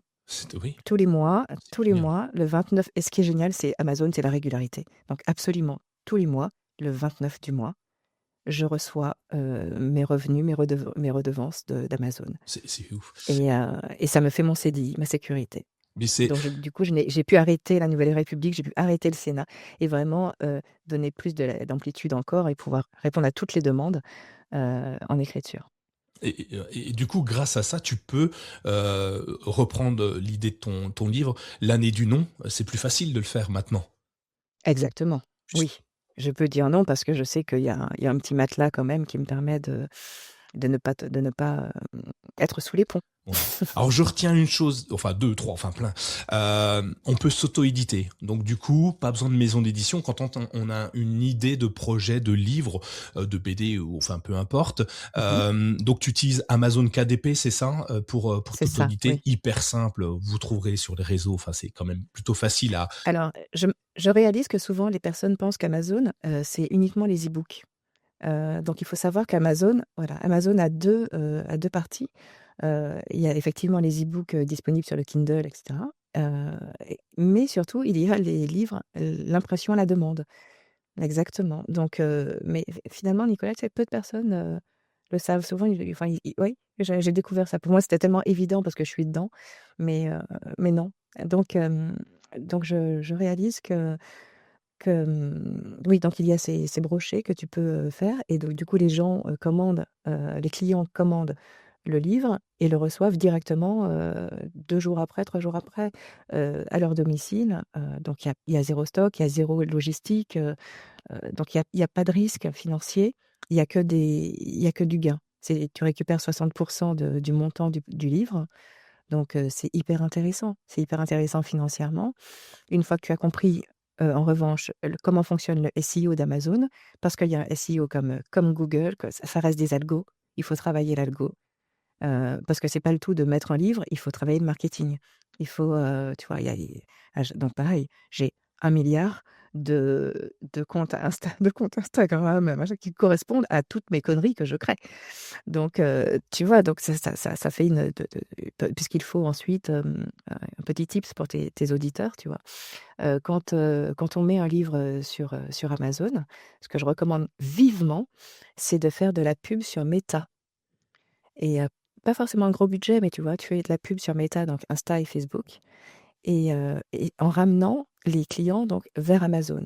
Et en vérité, Amazon te récompense OK, de ce geste et fait remonter ton livre OK. dans le référencement. Une Donc, une espèce c'est parce que évidemment d'affiliation. les gens exactement, parce OK, que finalement Amazon va tu vas acheter un livre, mais en même temps tu vas acheter une casserole ou je sais pas quoi, tu vois? bien sûr. Tu les as fait Quelque rentrer dans le chose magasin, quoi. exactement et Excellent. ça, mais il te remercie. Donc c'est un petit tips, mais qui fonctionne vraiment bien. Génial, j'adore. Donc Amazon KDP, ça peut être du broché, ça peut être de l'e-book. Moi, moi, je suis pas auteur, hein. J'ai fait un livre broché autour d'une une spécialité que j'ai affinée depuis une 13 ans, autour d'un système d'exploitation particulier, les petits tips à utiliser, enfin, comment bien utiliser son truc, tu vois, comment bien utiliser machin. Et effectivement, je suis d'accord avec toi, c'est hyper simple. Ça te permet d'engendrer facilement des gains. Alors moi, c'est pas mon CDI, c'est pas possible. Je suis pas assez. J'ai choisi une niche très niche, donc du coup forcément, j'ai pas 1 milliard de potentiel. Mais Amazon KDP, ça a été très simple. Le plus dur pour moi, sincèrement, ça a pas même pas été l'écriture de l'œuvre, ça a été la mise en page. Ça a une galère sans nom avec j'ai appris tous les marges. C'est ça, tous les gars. Oh là là, galère. Il y a des outils que tu peux me conseiller ou que tu peux conseiller à tout le monde pour faire justement la mise en page de son livre pour avoir quelque chose de simple d'accès? Parce que moi, j'ai galéré, hein. Mmh. Je pourrais pas dire parce que forcément, j'étais maquettiste. Donc je ne je non, mais c'est ça alors, outre l'œil, c'est surtout que je ne sais pas comment faire autrement. Heu, donc je c'est en étant un outil pro, tu vois? En utilisant InDesign, faisant la maquette sur InDesign, que ce soit, tu vois, la couverture ou l'intérieur. Donc non, un outil facile, je sais pas si ça existe. En tout cas, InDesign, c'est bien. Ou alors, il faut faire sous-traiter quoi, il y a pas prendre un graphiste, voilà, qui fait l'intérieur et puis après, ce qui est bien par contre avec, Amazon maintenant, c'est que c'est imprimé dans le 91, dans l'Essonne. Alors qu'avant, c'était imprimé en Pologne, hein. Donc, la qualité n'était pas exactement la même et aujourd'hui vraiment bah, voilà, c'est correct. Top. Donc, Mmh. on va faire tout ça. Merci pour les tips. Et un autre que je trouve génial, que moi, je mets en avant plein de fois quand on me demande ce qu'on doit faire, machin, Google Trends. Mais je trouve l'idée exceptionnellement géniale. Mais là, toi, tu l'as utilisé pour trouver des idées de contenu, enfin des idées de créer de contenu, mais on peut l'utiliser pour tellement de choses. Donc, si vous l'utilisez pas, même dans votre domaine d'activité, tu es plombier, va sur Google Trends pour chercher ce que Mmh. cherchent les gens sur les plombiers, par exemple. Oui. C'est Ou, Answer the Public ouais, aussi, c'est tu ça, vois? Tu ouais, as on Answer source the the pub, Public, c'est hyper génial. voilà. Avec en Pour plus un petit diagramme avec des bulles partout, je trouve ça génial, exactement. mais ouais, Puisque ça aussi, ça encore, allez, un nouveau tips, allez, je suis généreuse. c'est génial. Non, mais ce genre d'outils, justement, ça te permet d'avoir toutes les questions que se pose ta Ouais, cible. Alors, justement, tu es plombier. Il va te dire, la personne va se dire: «Bon, bah, alors comment, changer le tuyau? Qui va» enfin bref, tous les sujets quelconques, comment déboucher mes toilettes, ma douche, enfin bon. Et toi, sur ton site internet, tu écris l'article ou sur YouTube, tu fais la vidéo mmh, de toutes les questions que se posent les gens. Ça répond au SEO de la personne et du coup, bam, ça ouais. explose. Répondre à C'est l'intention de recherche, c'est super intéressant. exactement. Génial. OK, tu as écrit tes On livres. dérive, hein? Ouais, on On dérive un peu, dérive, mais on dérive, hein? j'aime bien, mais on voit un petit peu quand même où on arrive progressivement. La conclusion, elle sera plutôt belle parce que grâce à ça, t'as grandi, t'as évolué, et puis tu t'es dit, bah, je veux aller plus loin. Et aujourd'hui, enfin, il y a quelques mois, t'as franchi un cap beaucoup plus important que beaucoup n'auraient pas fait, hein. Moi, le premier, clairement, je trouve, pour moi, c'est l'Everest reste à franchir, donc je ne vais pas y aller. Tu t'es dit, ok, j'écris des livres, j'écris pour les autres, j'écris pour des institutions, j'écris quelques livres, mais j'y mets pas mon nom parce que je vais peut-être le dire comme ça, tu me corriges si c'est pas exactement ça, mais j'en suis pas forcément très fier. Euh, et pourtant, là, tu te dis, je vais lancer ma propre maison d'édition avec mon nom dessus, parce que quand on va sur le site web de Prochain Chapitre, on va en parler là, il y a ton nom, il apparaît dès le début, la page d'accueil, il y a toi en photo. Donc, on passe de l'ombre à la lumière, comme je le disais en intro. Comment on fait pour se dire un jour, ok, je vais créer un truc, un mastodonte, enfin un mastodonte, face au mastodonte en tout cas, je vais créer ma propre maison d'édition pour enfin choisir la vraie direction que j'ai envie, pour enfin aller chercher les auteurs que je veux mettre en avant, peut-être même tes propres livres. Hein, moi, je le ferais, hein, si j'avais ma maison d'édition, je le ferais forcément. Mais, comment à un moment ça t'est venu à l'idée de créer une maison d'édition complète? Alors, je vais répondre à 2 choses là que tu as levées. Premièrement, effectivement, être dans l'ombre. Ça, c'est ma grande spécialité, hein. C'est pendant des années, pendant des années, tu vois, je suis dans l'ombre. Je suis prête plume, j'écris pour les autres, j'écris, pour des auteurs en maison d'édition, j'écris, tu vois? C'est vraiment, et d'ailleurs, tu vois, à certains moments, c'est difficile, hein, parce que d'aller, à la Fnac, des Halles, de voir, un livre que tu as écrit, mis en avant comme ça et ton nom n'apparaît nulle part. Mmh. Il faut vraiment pas avoir d'ego. C'est vraiment, accepter. Tu as signé en plus un accord de confidentialité bien souvent, donc tu ne peux pas parler des ouvrages que tu as écrits. Tu peux rêver voilà, aucune paternité, hein. Donc c'est quand même assez complexe et effectivement comme tu dis et d'un coup je passe de l'ombre à la lumière. Je reprends mon pouvoir et déjà ça fait peut-être 2 ans, tu vois, que je publie tous les jours, sur, LinkedIn en parlant de ces thématiques, en expliquant vraiment, comment le livre peut porter son business. Donc c'était aussi une façon, moi, de reprendre de la lumière, de reprendre qui j'étais finalement, puisque c'est que les gens dans l'édition qui me connaissaient, mais sinon, le grand public, on va dire, les entrepreneurs, ils ne me connaissent pas. C'est qui cette fille? Donc donc voilà, je sors pas, from scratch quoi, tu vois? Ce sont des années, bah, voilà, de 15 ans de marketing, de com, plus ensuite, de l'édition entrepreneuriale où tu apprends sur le terrain à écrire, des livres business, avec les maisons d'édition, avec l'entrepreneur en direct, où tu fais du coaching d'auteur. Donc là, tu l'accompagnes de l'idée, tu l'accompagnes dans l'écriture, ensuite tu l'accompagnes également pour la publication. Est-ce qu'il veut être en maison d'édition ou pas? Ou sur Amazon? Donc j'ai mis beaucoup de livres sur Amazon pour mes auteurs, tout comme, faire des relations presse après, le marketing et cetera et au bout d'un moment, en vérité, enfin cet été, enfin un peu pas cet été, au printemps, j'ai réalisé il y a quelques mois, j'ai réalisé que je faisais déjà le job d'une maison d'édition en vérité, mais j'en avais pas le nom. J'avais pas réalisé que, tu vois, c'est encore une fois, un peu comme, le psy à l'époque, qui me dit: «Mais en fait madame, vous écrivez?» Ah bah oui. Heu, bah, là, c'est un peu pareil, tu vois? Alors potentiellement, je suis capable effectivement de faire la maquette, de faire, de concevoir le livre, de l'écrire, de le mettre en ligne, de le publier, de faire le marketing derrière, le lancement, les relations presse, d'appeler, enfin bref, j'en suis capable. Bon, pour autant, est-ce que je dois tout faire? La question se pose, hein. Mmh. Il y a un moment, il faut dormir, comme tu dis. Un petit peu, oui. Donc voilà, donc effectivement, j'ai décidé de franchir un cap et de créer ma maison d'édition, Prochain Chapitre, avec cette cible que je connais bien, des entrepreneurs et surtout en répondant à une douleur. Parce que, tu vois, j'ai eu beaucoup de ces commentaires de personnes qui me disent: «Mais pour qui elle se prend cette fille? Mais c'est qui? Elle va créer une maison d'édition alors qu'il y a déjà Erol qui existe, Le Duc, Vibert, Duno. Non mais oh petite, reste à ta place, quoi». Mais en vérité et je l'ai vu, en interne, dans les maisons d'édition, il y a tellement de sorties par semaine, ils ne peuvent pas porter tous les projets Mmh. et c'est normal. Donc finalement j'ai l'impression que la maison d'édition classique aujourd'hui, le but de la maison d'édition est de publier le livre et de le mettre en librairie. Point.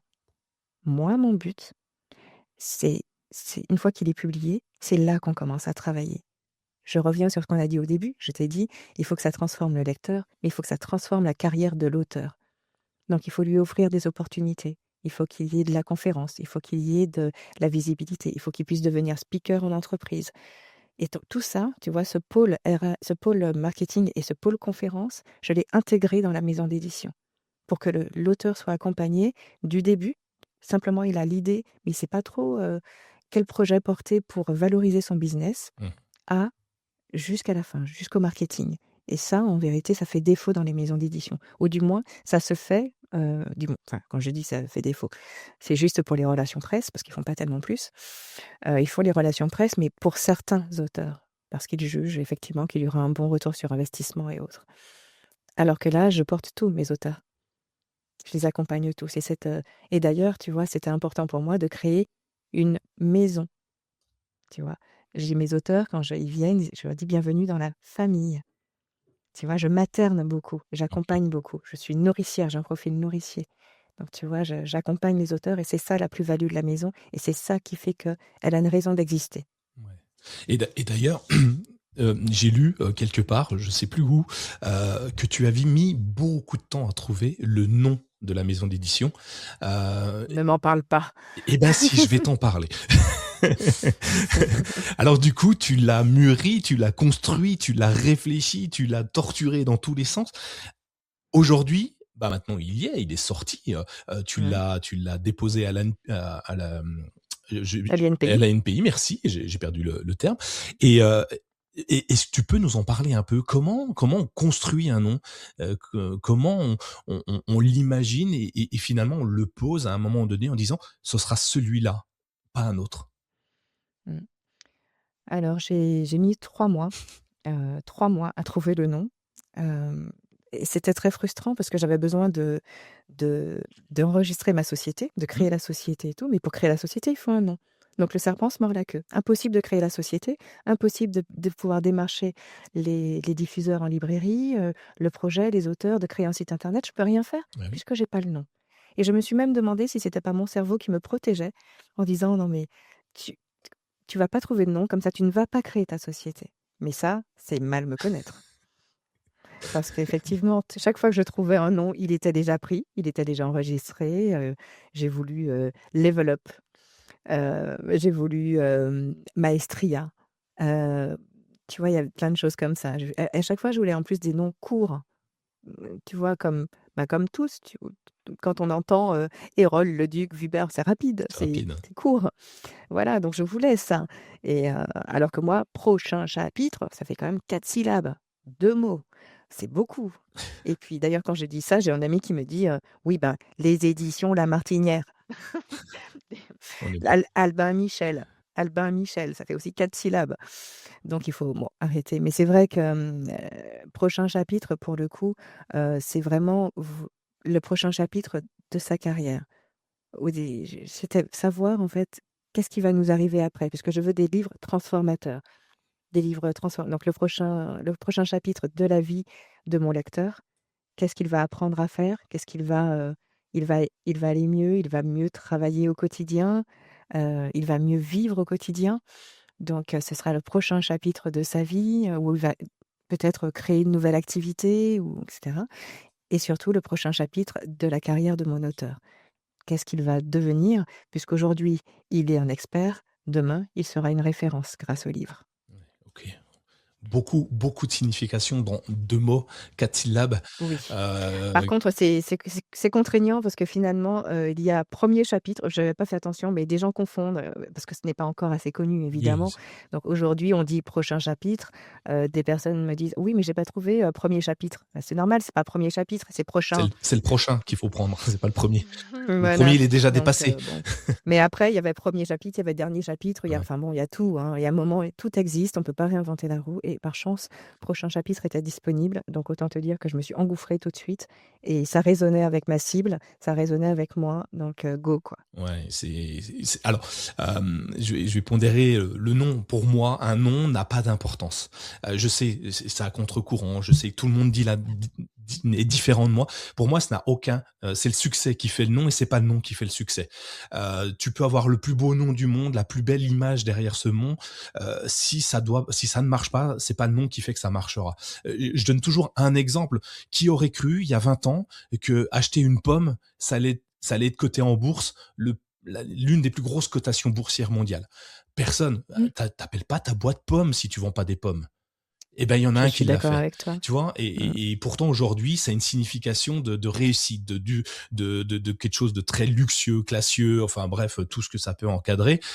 Et donc le nom n'a aucune importance. Mais une fois qu'on l'a réfléchi, Mais on aime le même, porter. ouais, c'est ça. Puis même, tu sais, même des choses, courtes. Enfin, j'ai mélangé, par exemple, les lettres, des prénoms de mes enfants et du mien. Donc donc a priori, ça n'avait strictement aucune signification sauf pour moi, tu vois? Mais si je vous avais dit, voilà, et ça s'appelle, Élyséa, a priori, vous en fichez, quoi. Heu, mais sauf que, bah, même ça, en fait, même ça, tout est appris. Tout est appris. Je ne pouvais mais j'ai mis dans tous les sens et j'ai même des références par rapport au nom d'un chien que j'ai eu par le passé. Enfin, vraiment, j'ai même ouvert chez mes parents, j'ai ouvert la boîte, mes parents conservent tous mes souvenirs, tu vois, d'enfants et tout, et j'ai une boîte Isabelle. J'ai ouvert pour chercher qui j'étais intimement, tu vois? Qu'est-ce qui résonnait au fond de moi? J'ai tout fait, j'ai cherché, mais rien à faire, j'ai pas trouvé. Donc voilà, aujourd'hui, c'est le prochain chapitre, C'est et parfait. j'espère qu'on retiendra ce nom. Bah, en tout cas, on va faire tout pour. Alors du coup, toi, tu accompagnes les auteurs sur tous les points. Si moi je suis auteur, je t'envoie mon livre fini, tu l'imprimes. Enfin, comment ça se passe? Est-ce que je te donne des sous pour que tu m'acceptes parce que je sais que ça a un coût d'imprimer un livre, hein. Sauf si je passe sur Amazon KDP, c'est eux qui se débrouillent, mais ils me prennent évidemment une part. Mais sur les autres, j'ai l'impression que si je donne pas déjà 100 000 euros, je peux pas être autant. Enfin, je peux pas être publié, tu vois. J'ai cette barrière à l'entrée qui peut me faire mal.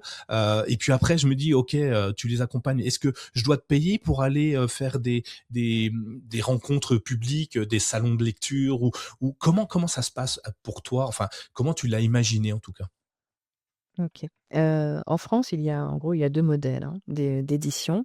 Il y a les maisons, d'édition à compte d'auteur. Donc ce sont des prestations de services, donc c'est payant. Mmh. Tu payes, je sais pas, 2 000, 3 000 €, plus des fois, il y en a 20 000 € aussi. Et donc on t'accompagne dans ton projet et on le publie. Première solution.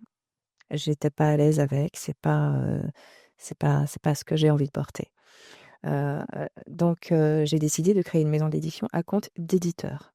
Donc c'est l'éditeur qui prend le risque, qui qui réfléchit, qui prend le risque financier, qui fait une sélection des auteurs puisque, tu vois, moi, les 3 premiers mois, là, quand j'ai commencé à communiquer sur la maison, en 3 mois, j'ai reçu 400 demandes. 400 entrepreneurs, auteurs qui voulaient publier leurs livres. Pour l'information, tu vois, je ne vais en publier que 20. Donc ça fait une sélection drastique et c'est normal puisque financièrement, je ne peux pas, porter, surtout que je n'ai pas, comme les grands groupes, je n'ai pas Bolloré ou Lagardère derrière moi. On ne parle pas de 800 millions d'euros. Donc il fallait que je sois raisonnable, du moins pour démarrer, et donc c'est moi qui porte les frais, c'est-à-dire les frais d'accompagnement éditoriaux, les frais de de maquette, de couverture, d'impression, de livraison, de diffusion en librairie, de et après pareil, de marketing, les annonces qu'on va mettre partout, les relations presse, heu et de même lorsque je les place, en conférence. Tout ça, c'est de l'accompagnement parce que tu sais, même le après, des personnes m'ont dit que dans mon business model, j'aurais dû facturer le après, puisque ce fameux après, c'est ma valeur ajoutée. Donc j'aurais dû le facturer, et en vérité, je suis pas forcément d'accord parce que je pense que c'est un écosystème vertueux. Plus mon auteur sera vu, plus il ira en entreprise, plus il fera les salons du bien-être, plus le livre se vendra. Donc non, je suis pas, par contre, effectivement, ça reste un modèle classique, c'est-à-dire l'éditeur prend tout à sa charge et l'auteur, récupère entre 6 et 10 du prix de vente hors taxe, en droit d'auteur. Donc moi, j'ai décidé d'être, la fourchette haute, donc j'ai décidé que ça serait 10 pour mes auteurs, parce que et c'est un gros effort que je fais. Parce que ce qu'on n'imagine pas, c'est que quand on voit 10% pour l'auteur, on imagine que c'est 90% pour l'éditeur. On s'en met plein les fouilles et voilà, et on part aux Bahamas. Donc vraiment, c'est pas ça. Déjà, il faut savoir que quand un livre est mis en librairie, ce circuit de la librairie, déjà, c'est 60% que je vais donner donc l'auteur plus la librairie, on est déjà à 70%. Il reste 30%. Ensuite, les 30%, tu penses bien que quand on met tous les frais annexes, euh, voilà. Donc finalement, clairement, on ne devient pas un riche en étant éditeur, hein. C'est presque du mécénat ou c'est quelque chose à l'équilibre. Quand on est à l'équilibre, on est très heureux. Et finalement, c'est vraiment, c'est un business très. Si on veut gagner de l'argent, on fait pas ça. Voilà. On ne publie pas de livres. Non, mais et il y a même une blague dans le milieu qui dit que pour devenir, comment devenir millionnaire dans l'édition. Et pour devenir millionnaire, il faut démarrer milliardaire. Voilà. C'est tout l'argent que tu vas perdre. Donc voilà, donc c'est vrai que c'est une drôle d'idée de créer un business qui va foirer, enfin voilà, qui va pas te rapporter d'argent, on va dire, financièrement. Donc c'est un métier passion, c'est un métier où j'ai vraiment à cœur de faire sortir, d'accoucher, tu vois, que les auteurs puissent accoucher de leurs livres pour pouvoir transformer les gens et rendre le monde meilleur à ma façon, tu vois? Essayer de mettre le plus de livres possible, le plus d'outils possible entre les mains, par exemple, des managers, pour qu'ils soient le moins toxiques possible avec leurs équipes ou alors, tu vois, avec le particulier sur des thématiques, plus légères. OK. En gros, tu t'es lancé dedans, c'est plus une mission qu'un métier, qu'une profession. C'est parce que de ce que je comprends, bah, tu vas pas gagner beaucoup d'argent, donc c'est compliqué et que enfin, c'est assez difficile dans mon esprit de me dire: «OK, je me lance dans un truc qui va me prendre tout mon temps, toute mon énergie, mais aussi tout mon Et toutes argent mes et économies. voilà, et je vais rien gagner». Je me dis un petit peu: «Est-ce que tu serais pas maso?» Je ne sais pas, ne réponds pas à la question, mais je trouve que le concept est compliqué à prendre en compte, mais c'est Oui, super bien que tu le fasses parce que bah, tu vas porter des auteurs qui ont peut-être pas la chance de pouvoir être publiés parce que, comme tu le disais, les grandes maisons d'édition, bah, en fait, cherchent le succès à tout mmh. prix. Le but du jeu, c'est gagner plein d'argent pour eux, hein, parce Bien qu'il y a sûr, pas de bien problème. sûr. Et la mission, ben, leur mission à eux, c'est d'engendrer des profits, pas d'aider les gens. Mmh. Donc Mmh. c'est bien, hein, c'est top. Et du coup, quand une maison d'édition, ça a quel statut? Est-ce que c'est un statut à part dans l'entrepreneuriat? Est-ce que c'est comme ça peut être une Ah non, SARL, j'ai créé, non, une SAS. une SAS? Ok, J'ai classique. Oui, oui, j'ai créé une SAS, c'est un statut classique. Après tu t'enregistres, il y a le syndicat, voilà, Ok, le syndicat national des éditeurs, il y a, bon, ok, des top. petites choses, mais non, non, non. Donc du coup, pour te lancer, tu as besoin déjà d'avoir de l'argent parce que le premier auteur Heu, ou la première auteure que tu vas publier, elle, n'a ou lui ne t'a pas apporté un centime, mais toi, bah, va falloir que tu payes le maquettiste, Exactement. le Le papier, graphiste, ouais, tout ça, les transports. l'imprimeur, ouais, Ouais. ouais, ouais, Et, ouais, heu, ouais, ouais. et ça, c'est un coût monstrueux. Donc du coup, tu limites en un premier temps le nombre d'éditions, parce qu'en fait, le maquettiste qui fasse un livre ou t'en imprimes un ou 500 000, pour lui, ça change rien. Mais pour toi, va falloir que tu imprimes un certain nombre de livres, parce que pour les vendre, il faut les avoir, à moins que, je réfléchis à tout à voix haute en même temps, à moins que tu fasses des financements participatifs comme certains auteurs qui font. Je crois que j'ai vu une maison d'édition qui faisait justement du financement participatif pour lancer les livres, pour éviter d'engendrer trop de frais dès le départ.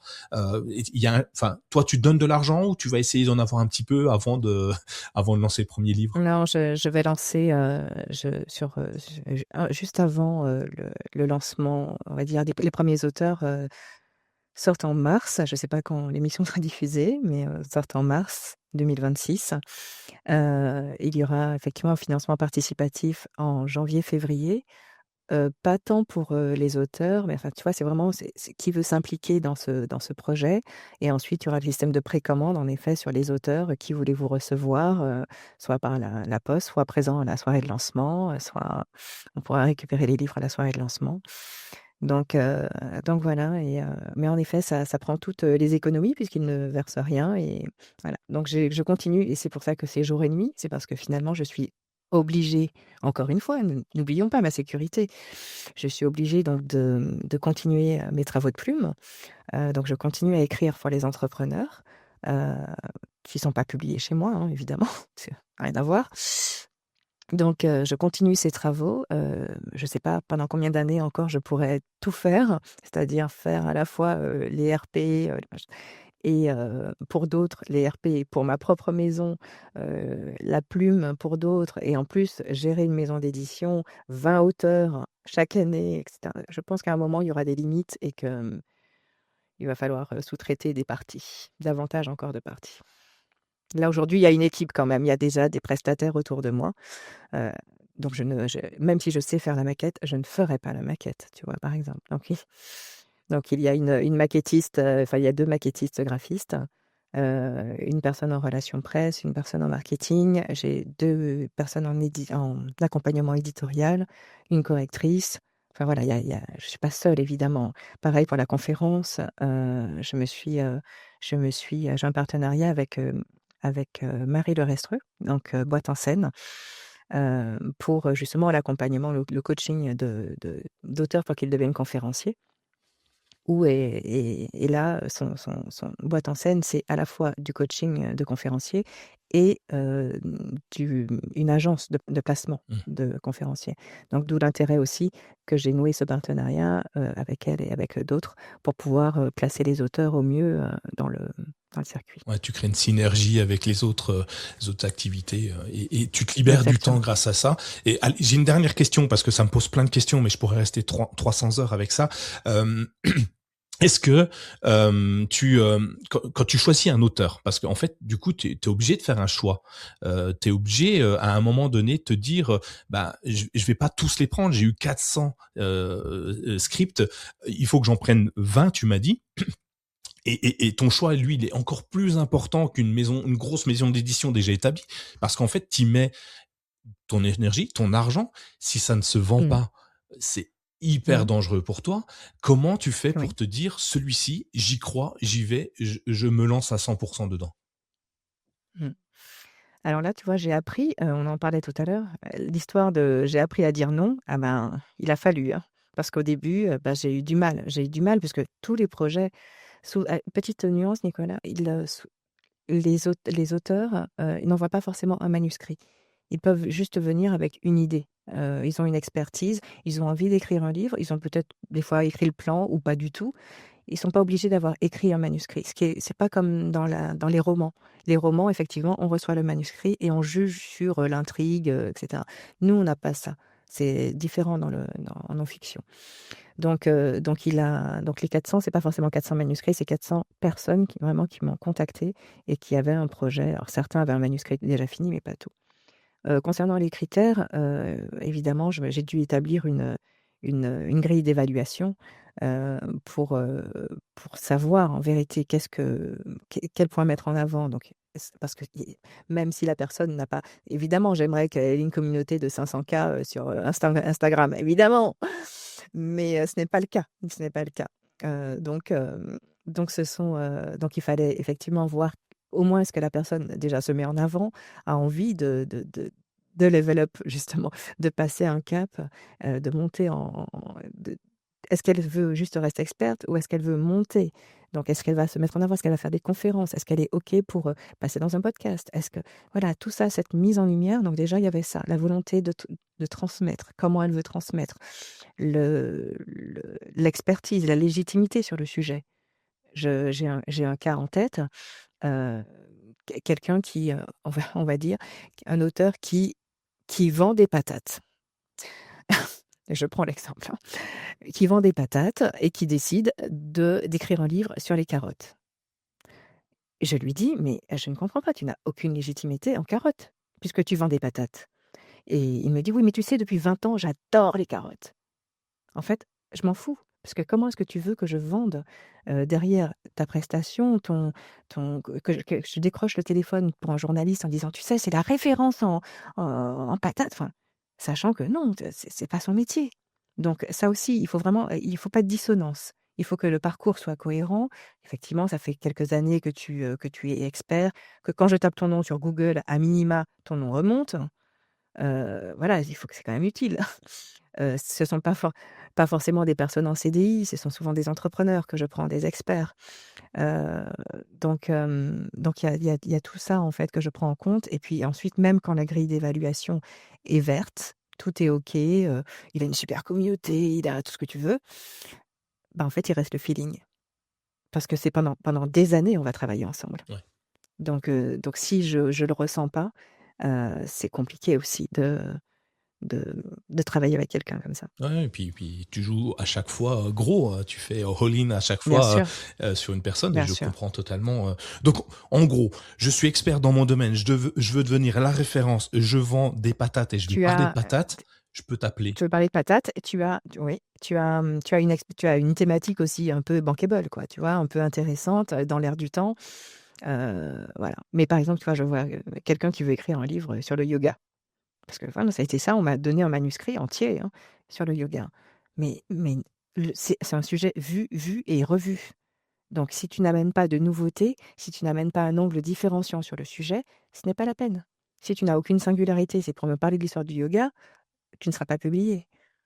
Maintenant, je sais pas, je dis n'importe quoi, le yoga, en entreprise, j'en sais rien. Enfin, tu vois, il faut vraiment cibler et se spécialiser. Bah, là, je reprends le Google Trends, ton astuce de tout à l'heure, je mets yoga et je regarde Exactement. les mots-clés et puis je te renvoie. Exactement. Donc ceux qui écoutent l'épisode là pourront être publiés chez toi peut-être dans quelques années, s'ils ont bien tout Exactement. pris en compte les différents points que tu as abordés. OK, génial, j'adore, OK. Je comprends, je Ça a l'air comprends. simple comme ça, mais en Ouais, vérité, c'est quand même une machine. oui, j'imagine. On a simplifié, mais c'est une machine. Il y a énormément de maillons, Mmh. à faire intervenir et heu et il faut se battre vraiment au quotidien quand on est une maison d'édition indépendante, Ouais, pour avoir, du réseau en librairie, pour avoir, tout ça. C'est vraiment c'est une bataille de ouais titans. et C'est ouais. un peu, Ouais, tu t'es pas attaqué au le plus pot de petit terre ours. contre, Ouais, c'est ouais, ça. c'est le pot de terre contre le pot de fer, tu Voilà, vois? C'est dans les prochaines maisons d'édition, bah, je regarderai si je vois enfin, prochain chapitre apparaître en bas, au milieu de mmh, la pochette, la du livre, couverture, je ouais. cherchais. Heu, Logiquement, voilà, il y en aura 20 là, donc tu devrais, ça devrait se voir. J'irai voir les premiers, promis. Ouais. Et puis je relayerai, tu me diras, tu m'enverras, le lien Mmh. des financements participatifs, enfin de ça et puis je pourrai les relier Oui, avec Renacast avec un grand plaisir en tout cas. On arrive c'est gentil. on arrive progressivement à la fin de ton épisode, je vais forcément te laisser parce qu'il faut que tu t'occupes de toi aussi, ta famille, tes Mmh. amis, enfin tout le monde, tous ceux qui sont autour de toi aujourd'hui et donc du coup, j'ai encore quelques questions. J'en ai une qui me taraude depuis le début parce que, aujourd'hui on est dans un monde où ça sonne très intelligence artificielle, dans un Très, monde ouais, où très ChatGPT. très ChatGPT. Et ben justement, c'est là que je voulais en venir. Nous sommes dans un monde où l'intelligence artificielle débarque dans le mode dans le monde de l'écriture. Comment toi, en tant que maison d'édition, tu reçois ce nouvel outil, cette nouvelle solution de rédaction? Est-ce que t'as pas peur que tes auteurs trichent entre guillemets en utilisant que ça pour essayer d'amener du sens, pour essayer de plus profond, tu sais, d'amener des éléments qu'ils ne maîtrisent pas forcément, des éléments de langage qu'ils ne maîtrisent pas forcément.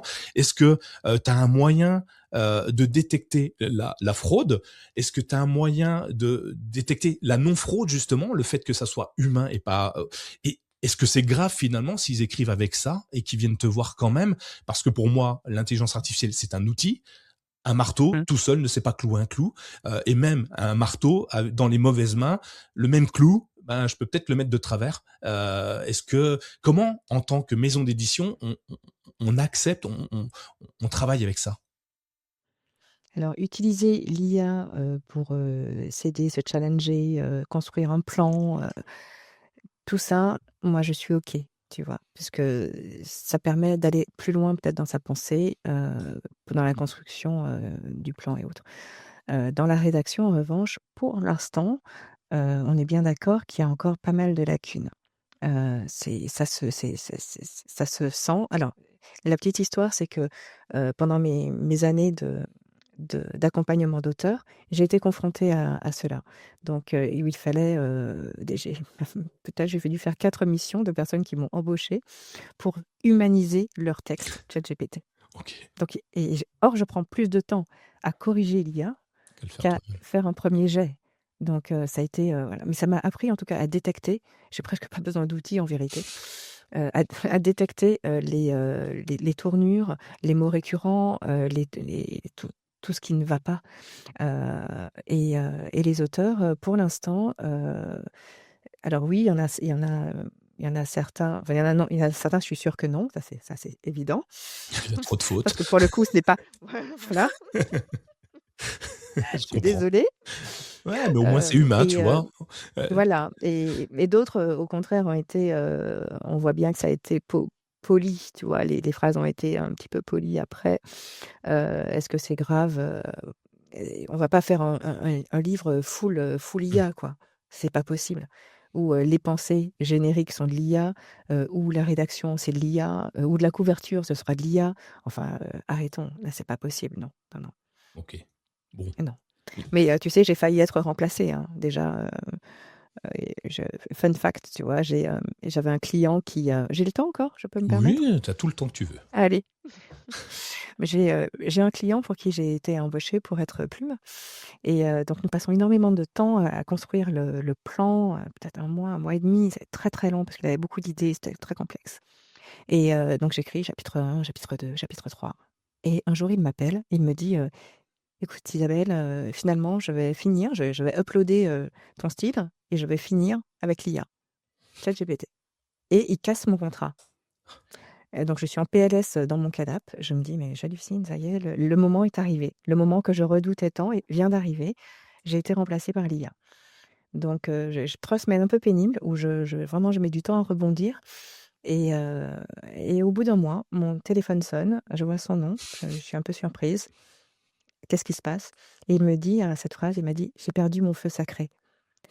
En vérité, avoir quelqu'un à ses côtés pour, écrire, enfin, juste l'IA qui écrit, ou avoir quelqu'un éventuellement même qui maîtrise l'IA aussi, ses travers et autres, bah, voilà, il fallait quelqu'un pour dire, pour accompagner le projet en écriture, pour accompagner aussi les coups de down, parce que tu sais, on n'en a pas parlé, mais c'est un peu, au début, tu es hyper excité d'écrire un livre, Ah oui. puis après il y a le ventre mou, tu vois? «Oh là là, mais pourquoi j'ai fait ça?» Puis pendant ce temps, mon chiffre d'affaires, il chute parce que je consacre du temps à écrire et tout. Et est-ce que vraiment j'ai une légitimité? Et qu'est-ce que ça va changer vraiment pour moi? Donc là, c'est le doute total. Donc c'est là où je recevais des WhatsApp à 4 heures du matin. «Isa, finalement, je crois que non, non, je suis pas la bonne personne pour ça.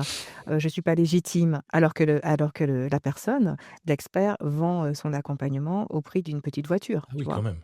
Donc bon, et qu'ils me disent: «Je suis pas légitime», arrêtons. Donc tu vois, on voit bien, et puis après hop, il faut donner une impulsion à ce moment-là, savoir être là, savoir être à l'écoute, savoir faire le psy, tu vois? Et remonter, l'auteur, et l'accompagner sur son projet final. OK, cool. Voilà, c'était ma Mais c'est génial, en fait. Et tu as augmenté ton tarif? Quand il t'a rappelé? non, même pas, Même pas. Moi, je l'aurais même fait. pas. Je fais: «OK, J'aurais dû, ouais, je fais 10 de ouais, plus». mon entourage m'a dit de ne pas le reprendre, Ah, moi, j'augmente. parce qu'il m'aurait trahi à nouveau, ou je sais pas, et finalement, figure-toi que j'ai une relation hyper fluide, et jusqu'à aujourd'hui, je l'adore, et non, mais ça se passe très bien, et c'est presque un ami, Bon, bah, tu c'est vois? bien. Bah, si ça se Mmh. finit bien, c'est le plus important. Ouais. Ça y est, on arrive aux fins de l'émission. J'ai 2 questions à te poser. La première, la toute première, c'est où est-ce qu'on peut te retrouver si on veut échanger avec toi? Pas forcément, être publié chez toi, mais déjà échanger avec toi parce que, bah, tu donnes beaucoup d'informations, comme tu disais, sur LinkedIn, sur Insta, enfin un peu partout. Est-ce qu'on peut t'interpeller et dire: «Eh tiens, j'ai une idée, une réflexion, quelque chose qui me plaît», ou simplement lire tes contenus? Oui, oui, il y a pas de souci, on peut me contacter, je suis réactive, hein, comme tu l'as vu sur LinkedIn. Ouais, mais je publie beaucoup, donc en DM, je peux tout à fait, échanger. Ensuite, on se cale un temps en visio, et parce que j'ai vraiment besoin de comprendre le projet, pas juste recevoir une note, un pitch. J'ai besoin de comprendre la personne, son parcours, de le sentir, comme je te disais. Donc c'est important pour moi, de faire une visio avec l'auteur. Voilà, ou sur Insta. Je suis un peu moins, je démarre tout juste Insta, c'est un peu plus difficile parce que être multicanal comme ça, c'est pas facile. Ouais, Donc je comprends. mais voilà, il y a ma newsletter en effet, pour les coulisses de la maison. Ouais, je mettrai tous les liens dans les notes de l'émission pour qu'on puisse te retrouver facilement. On peut Mmh. taper simplement, Et puis il Isabelle y a le site Rochard. internet quand Oui, même. bah, Non, évidemment. il y a pas non, non, on tape pas Isabelle Rochard, on tape Isabelle Rochard sur LinkedIn, Sur LinkedIn, d'accord. oui, évidemment. Bon, on va Mais sur taper là. Google, Prochain Maintenant, on tape prochain cha édition prochain eh oui, chapitre. évidemment, évidemment. Mais je mettrai le lien également, dans les notes de l'émission. Tu l'as peut-être vu, j'ai déjà récupéré les liens. J'aurais plus qu'à les Mmh. mettre le jour où je rédigerai, ton post, enfin tes posts, donc trop bien. Allez, encore une petite question et je la pose à tous mes invités. Je te l'ai posée un petit peu à l'avance puisque tu m'as tendu la perche en me disant: «S'il te plaît, tu me parles pas de ça». OK, alors du coup, je vais t'en parler et quel est est-ce que tu as un livre à recommander, un livre que tu donnes ou ou bah tu normalement, je me dis: «Tiens, c'est une maison d'édition, normalement ça marche ça». Un livre, une œuvre, un film, quelque chose que tu recommandes à tout le monde, que tu apprécies particulièrement, soit pour changer la vision du business, soit pour changer ta vision personnelle. Bref, quelque chose qui te réconforte ou qui t'aide à grandir, à évoluer, que tu conseilles à tout le monde. Une seule œuvre, peu importe quelle est laquelle elle est. Alors là, je suis très embêtée vraiment parce que je n'arrive pas à faire le choix, tu vois, l'amour des livres, c'est quelque chose, hein. Ouais. C'est compliqué de faire, de réussir à en choisir qu'un seul. Choisir, c'est Tu vois, j'aime, renoncer. voilà. Non, mais j'aime vraiment beaucoup, il y a plein d'ouvrages de littérature qui permettent de voir les choses, autrement ou, tu vois, je sais pas, Les Houes du Hurlevent, j'en parlais tout à l'heure, mais c'est vrai, les Houes du Hurlevent, la vengeance, le machin, la gestion de tout ça, et dans les livres, de business, peut-être les livres sur les habitudes, enfin, il y a tellement de sujets, tu sais, ça dépend du moment de ta vie, Mmh. surtout. Aujourd'hui, je te dirais, ben, peut-être que j'ai peut-être plus je vais te parler d'un outil de productivité. Il y a 2 ans, ça aurait peut-être été autre chose, donc moi, je pense que vraiment, il faut tomber sur le bon livre, au bon moment et à la bonne personne et c'est là que la transformation, elle opère. Donc même si aujourd'hui, je te conseillerais de lire un livre, je sais pas, The One Thing ou je te dis un seul livre, Mmh. ben, ça ça dépend du moment, ça dépend à qui. Ouais. Donc j'ai beaucoup de mal à te répondre, en vérité. Je suis désolée, je devrais être l'invitée qui répond le mieux et je suis celle qui répond le moins bien pour le coup, je suis désolée. Souvent le cordonnier le moins bien chaussé, comme dirait l'autre, encore une expression. Mais moi, ce que je peux inviter les auditeurs, s'ils veulent s'inspirer, lire des livres, bon, déjà lire tous ceux que vous allez publier, hein, forcément. Donc les 20 prochains auteurs. Je vais faire ta pub un peu, mais allez-y. J'ai Oui, mais regardé. voilà, parce que ce sont des sujets de leadership, leadership au féminin, des Ouais, gestions de carrière, les transformations des entreprises, la négociation, j'aurai une profileuse de FBI, enfin, ouais, c'est génial. tellement de choses, tellement de choses. Ils sont déjà, j'ai vu, alors je les ai pas tous regardés, mais sur la page d'accueil Mmh. du site, on les voit déjà. Oui. Je crois qu'il y en a 26, non 20, 20. J'ai pas compté 20. Qui défilent, non, Non. non, j'ai mis 9 Ah 9, 9, ok. auteurs dans le carrousel et j'ai pas pu mettre les 20, ça faisait beaucoup. Ça fait il y en a trop. Bon, allez voir en tout cas, ça sera dans les notes. Et puis sinon sur le site Renacast, en fait, toutes les personnes qui m'ont donné un nom de livre, j'ai mis dans la bibliothèque Renacast tous les livres de ceux qu'on m'a donné. Alors je les ai tous dans mon panier Amazon ou déjà achetés et bah, je les achète au fur et à mesure. J'essaye de les lire. Comme je disais, je suis très très lent en lecture, donc ça met un peu de temps, mais je le fais. Certains m'ont vraiment hypé, d'autres un peu moins. L'écriture n'était pas celle que moi j'aime ou j'apprécie. Donc allez regarder la bibliothèque Renacast. Il y a pas mal de choses. Allez, dernière question et après, promis, je te laisse tranquille. C'est celle que j'apprécie le plus de tout l'épisode. Même si j'ai passé un agréable moment avec toi, c'était génial. J'ai appris plein de choses. J'espère que les auditeurs aussi. Si tu avais, Isabelle, la capacité de revenir dans le passé, il y a 10 ans, 15 ans, en arrière, 20 ans, tu choisis la période, et que tu tombes nez à nez Mmh. face à toi-même, qu'est-ce que tu te dirais? Mmh. Hem, c'est une bonne question. C'était dans le fil du conducteur ça, le fil? Non, elle y est pas celle-là. Alors, qu'est-ce que je à quel moment? Sans doute, sans doute, après le bac, tu vois? Après le bac, je dirais, choisis, choisis l'édition directement, peut-être, quoique non, parce que grâce à ça, grâce à tous ces détours, je suis celle que je suis aujourd'hui et je peux, justement créer une maison d'édition parce que je suis à 360°. Si j'avais fait directement les métiers du livre ou de l'édition, peut-être que voilà, j'aurais été plus dans la littérature et je n'aurais pas fait les experts, je n'aurais pas fait, les conférenciers. Donc peut-être simplement je lui dirais, «Crois en toi, crois toujours en toi et te laisse pas, démolir, même quand on te dit, «Mais pour qui elle se prend celle-là?»